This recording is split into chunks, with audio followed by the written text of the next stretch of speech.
పాల్గొనని వాళ్ళ గురించి పేర్లు చెప్తా అధ్యక్ష. ఈ సర్వే 50 రోజులు జరిగింది, ఒక్కరోజు కాదు. ఇళ్ళ దగ్గర కూడా వెళ్ళారు.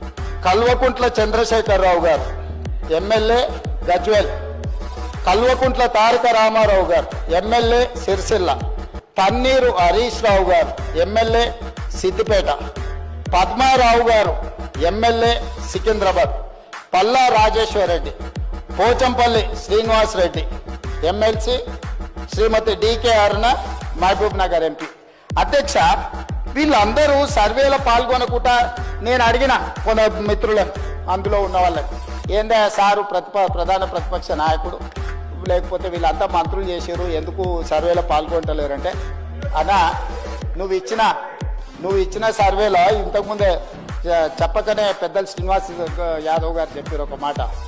5వ పేజీలో ఏముంది అధ్యక్ష, నీ భూమి వివరాలు చెప్పండి అని అడిగినాం అధ్యక్ష.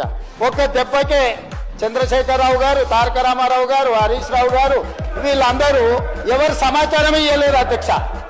ఇప్పుడు మేము ఏమడిగినాం అధ్యక్ష, ఇక్కడున్న ఎమ్మెల్యేలు మంత్రులు అందరూ వివరాలు ఇస్తే భూముల వివరాలు అడగంగానే సర్వేలో పాల్గొనరా?